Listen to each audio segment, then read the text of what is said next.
যুদ্ধ চললে ট্রাম্পের পতন অনিবার্য, খুব দ্রুত হবে আমেরিকায়।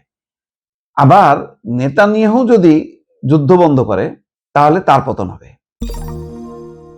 আহারে, ট্রাম্পকে কত কষ্ট করে বলতে হচ্ছে যে নেতানিয়াহু জটিল প্রকৃতির মানুষ, তাকে বোঝা যায় না। ট্রাম্পকেও যে বোঝা যায় না এটা তিনি আর বলছেন না। নিজের কথা তো নিজে কখনো স্বীকার করে না। তো এটা একটা অদ্ভুত জিনিস। এখন একটু ভাব দেখাচ্ছে যে ট্রাম্প খুব রাগ করেছে, নেতানিয়াহুর উপর অভিমান করেছেন তিনি। কি কারণে? যে এই যে গতকালকেই যেখানে চুক্তি স্বাক্ষর হয়ে যাওয়ার কথা, সেখানে সে আবার বৈরুতে বোমা মেরেছে। সেই কারণে ইরান বলছে যেন কিসের চুক্তি, পরে যা বহু যোগাযোগ করে শুক্রবারে ফিক্সড হয়েছে।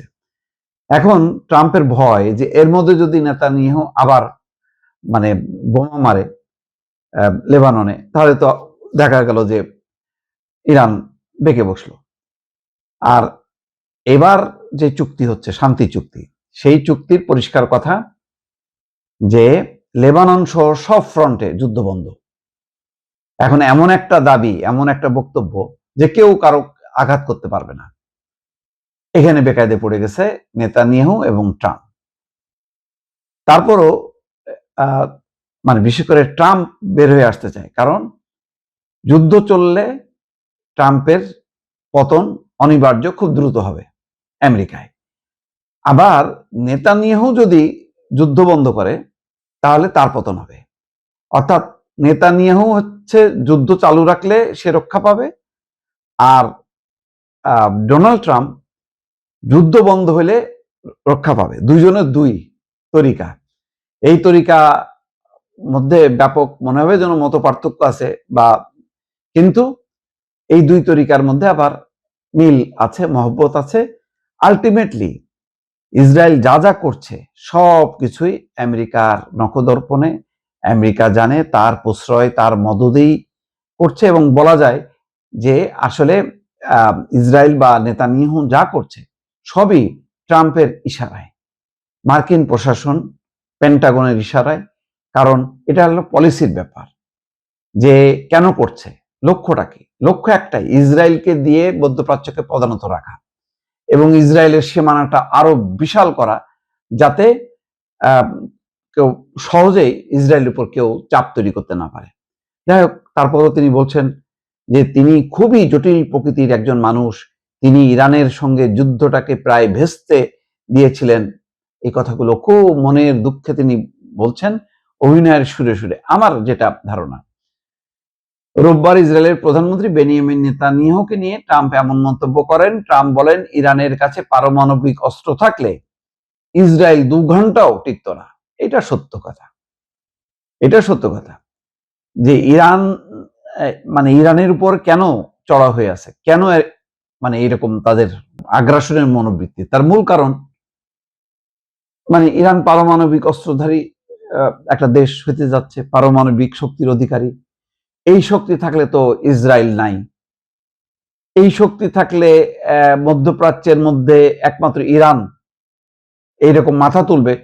তাদের কথা হলো যে তুমি প্রচুর সম্পদশালী হও, আমাদেরকে নমনম করো, তোমার শাসন ব্যবস্থা একতরফা করো, স্বৈরতান্ত্রিক করো, শরিয়া আইন চালু করে একেবারে যা খুশি তাই করো, কোনো মানুষের অধিকার মানিও না, কোনো অসুবিধা নেই, কিন্তু পারমাণবিক শক্তির অধিকারী তুমি হইতে পারবে না।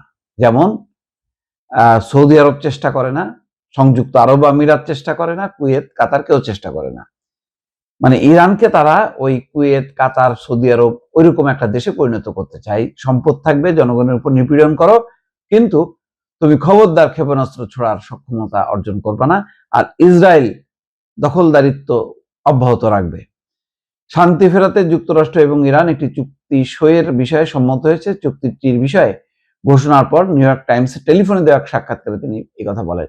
লেবাননে ক্রমবর্ধমান হামলা চালানোর জন্য ট্রাম্প ইসরায়েলি প্রধানমন্ত্রীর তীব্র সমালোচনা করেন। তিনি বলেন, লেবাননে ইসরায়েলি হামলা যুক্তরাষ্ট্র এবং ইরানের চুক্তিটি প্রায় ভেস্তে দিতে বসেছিল। দেখেন, মানে হামলা করো ঠিক আছে, কিন্তু এমন সময় হামলা করতেছে কোনো, যে সময় এখন চুক্তির দ্বার প্রান্তে, তার মানে হামলা নিয়ে তার কিন্তু খুব একটা নেই। যে এই হামলার ফলে ওয়াশিংটনে যেই লেবানন এবং ইসরায়েলের মতন চুক্তি হইলো, যুদ্ধবিরতির চুক্তি, তাদের মধ্যস্থতায় তারপরও ইসরায়েল হামলা করতেছে, তাতে আপত্তি নেই। আপত্তি হলো এই, তুমি এই সময়টা বেছে নিলা কেন? আগের চুক্তিটা স্বাক্ষর করে ট্রাম্প বলবে যে আমরা বিশাল বিজয় অর্জন করছি, তারপরে তুমি মারো। অর্থাৎ বোমা মারতেছে এটা আপত্তি না, মানে কোন সময়টা মারতেছে, এই সময়টাই কেন? কারণ এখন তো চুক্তি মানে করতে যাচ্ছিলাম, সেই তোমাদের কারণে সেটা শুক্রবারে পিছাইতে হলো। শুক্রবারের মধ্যে যদি আবার কিছু ঘটে, আবার যদি ইরান বেঁকে বসে, এই হচ্ছে আসলে ট্রাম্পের মানে মনের কথা। নেতানিয়াহু বলছেন ট্রাম্প প্রসঙ্গে, তিনি একজন জটিল মানুষ। সত্যি বলতে এটার জন্য আমাদের কাছে তার অর্থাৎ নেতানিয়াহু কৃতজ্ঞ থাকা উচিত, কারণ ইরানের কাছে যদি পারমাণবিক অস্ত্র থাকতো, ইসরায়েল 2 ঘন্টাও টিকত না।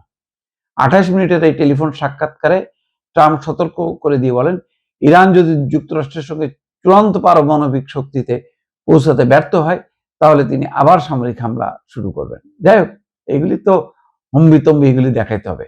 কিন্তু মোট কথা, মানে নেতানিয়াহুকে এর আগে বদ্ধ পাগল উন্মাদ বলে কত কিছুই বলছে। এগুলি সব আদরের কথা। এগুলি হলো মানে ইসরায়েলের মানে কাছ থেকে চূড়ান্ত ভাবে মুখ ফিরায় নেওয়ার কোনো বক্তব্য না। অর্থাৎ ইরান বা অন্যান্য আরব দেশের সঙ্গে তার যে আচরণ, আর ইসরায়েলকে মনে করে তার শিশু, বেবি, আর অন্যরা হচ্ছে ওই মধ্যপ্রাচ্যের অন্য দেশগুলোর সৎ ভাই, আর শত্রু হচ্ছে ইরান। এটাই হচ্ছে বাস্তব।